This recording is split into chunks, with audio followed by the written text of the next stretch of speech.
வணக்கம் நண்பர்களே. தினமும் காலையில் கா கா என்ற சத்தம் தானே நம்மை எழுப்பி விடுகிறது.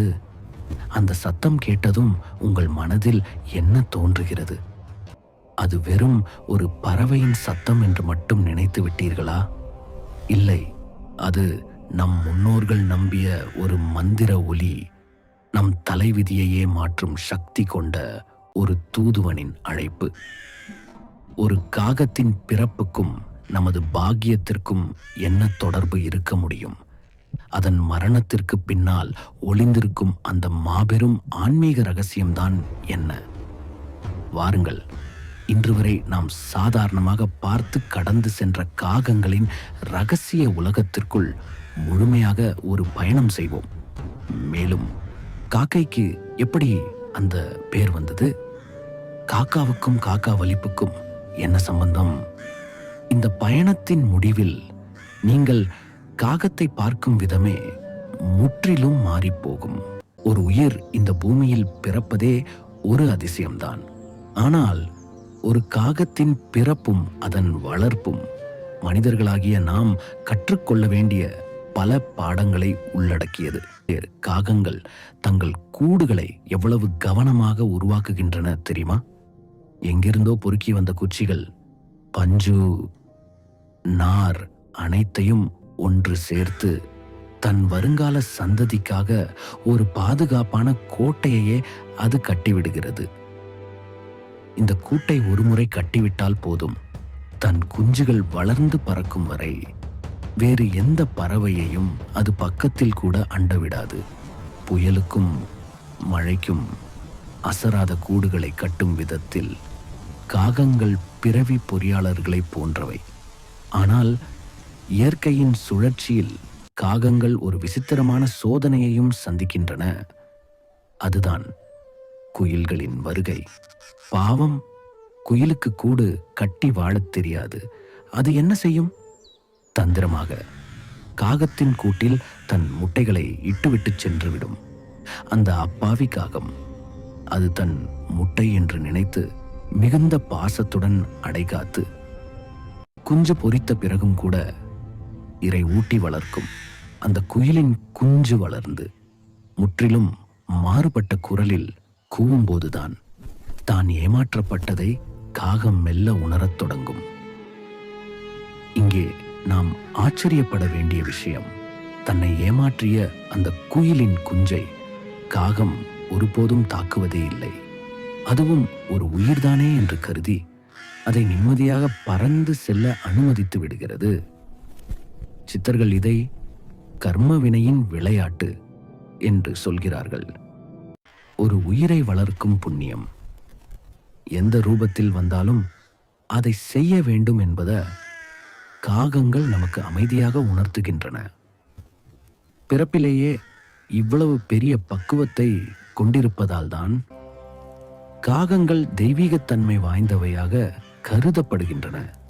ஒரு காகத்தின் வாழ்க்கை வெறுமனே உணவு தேடுவதிலும் பறப்பதிலும் முடிந்து விடுவதில்லை. அதன் ஒவ்வொரு செயலுக்கு பின்னாலும் மனித வாழ்க்கையோடு பின்னி பிணைந்த ஆழமான ரகசியங்கள் மறைந்துள்ளன. இப்போது அந்த முக்கிய ரகசியங்களை ஒவ்வொன்றாக பார்ப்போம். இதுதான் காகங்களை பற்றிய மிக முக்கியமான ஆழமான ரகசியம்.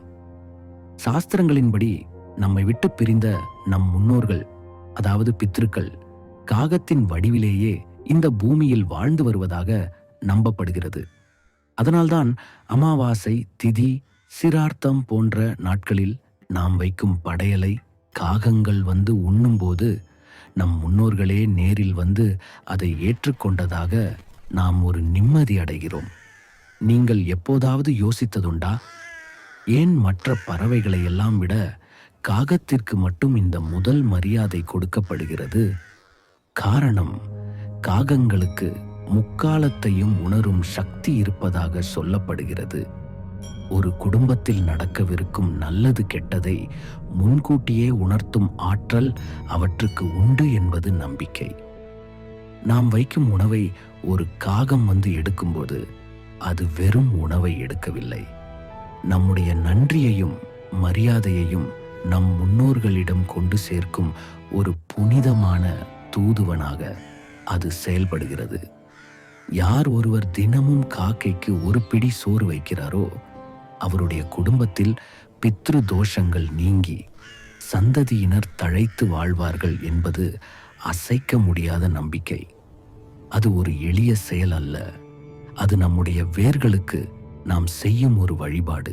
புதிய அன்பர்கள் சப்ஸ்கிரைப் செய்து கொள்ளவும், அது எங்களுக்கு ஊக்கமளிப்பதாக இருக்கும்.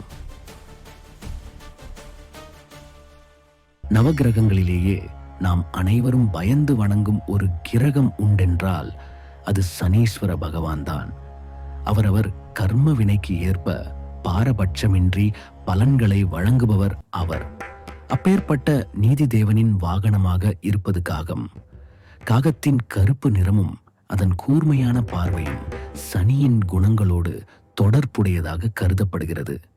சனி பகவானைப் போல கொடுப்பவரும் இல்லை, கெடுப்பவரும் இல்லை என்று சொல்வார்கள். 7.5 சனி, அஷ்டமச் சனி போன்ற காலங்களில் ஏற்படும் தாக்கங்களை குறைக்க மிக எளிய பரிகாரமாக சாஸ்திரங்கள் குறிப்பிடுவது காகத்திற்கு உணவளிப்பதே. குறிப்பாக சனிக்கிழமைகளில் எள் கலந்த சாதத்தை காகங்களுக்கு வைக்கும்போது சனீஸ்வர பகவான் சாந்தமடைந்து அவரின் அருள் நமக்கு கிடைக்கும் என்பது ஐதீகம். சனி பகவானின் வாகனத்தையே நாம் திருப்திப்படுத்தும் போது அவர் நமக்கு எப்படி தீங்கை நினைப்பார்? இந்த ஒரு எளிய செயலின் மூலம் வாழ்க்கையில் ஏற்படும் பல தடைகளை நாம் தகர்த்தெறிய முடியும். மேலும் சனி பகவானுக்கு ஏன் காக்கையை வாகனமாக வைத்தார்கள் என்றால், காக்கை சுற்றுப்புறச் சூழலை சுத்தமாக வைத்திருக்கும் ஒரு தூய்மை பணியாளர். அதேபோல் சனி பகவன் பாவம் என்ற அசுத்தத்தை போக்குகிறார். அதனால் அவருக்கு வாகனமாக காக்கை உள்ளது. அதனால் காக்கைக்கு உணவளித்தால் சனி பகவானால் ஏற்படும் துன்பம் நீங்கும். அன்னதானம் செய்த புண்ணியம் கிடைக்கும். நம் பாட்டிமார்கள் சொல்ல கேட்டிருப்போம், காகம் கரைந்தால் விருந்தாளி வருவார்கள் என்று. இது வெறும் பழமொழி அல்ல, இது சங்க காலம் தொட்டு நம்பப்படும் ஒரு சகுனம். காக்கை பாடினியார் என்ற சங்க கால புலவர் காகங்கள் காட்டும் நல்ல சகுனங்களை பற்றியே பாடல்களை இயற்றியிருக்கிறார். மேலும் காக்கை மனிதர்கள் இருக்கும் இடங்களிலேயே அதிகமாக வசிக்கிறது. மனிதன் காகத்தை தனியாக வளர்க்காவிட்டாலும் மனிதர்களுடன் நெருங்கி பழகும் தன்மை கொண்டது. மேலும் காக்கையை பற்றி காக்கை பாடினீர் திருவள்ளுவர், காகபுஜண்டர் போன்றோரும் காக்கையை பற்றி எழுதியுள்ளார்கள். பஞ்சபட்சி சாஸ்திரத்திலும் காக்கையை பற்றி கூறப்பட்டுள்ளது. காக சாஸ்திரம் என்றே ஒரு தனி பிரிவு இருக்கிறது. அதன்படி ஒரு காகம் எந்த திசையிலிருந்து கரைகிறது, எப்படி பறக்கிறது என்பதை வைத்து பலன்களை அறியலாம். உதாரணமாக, காலையில் நாம் ஒரு நல்ல காரியத்திற்காக கிளம்பும்போது காகம் கிழக்கு திசை பார்த்து கரைந்தால் அரசாங்க காரியங்களில் வெற்றியும் நண்பர்களின் உதவியும் கிடைக்கும் என்று பொருள். அதுவே நாம் பயணம் செய்யும் பொழுது காகம் வலமிருந்து இடமாக பறந்தால் தன லாபம் கிடைக்கும் என்றும் நம்பப்படுகிறது.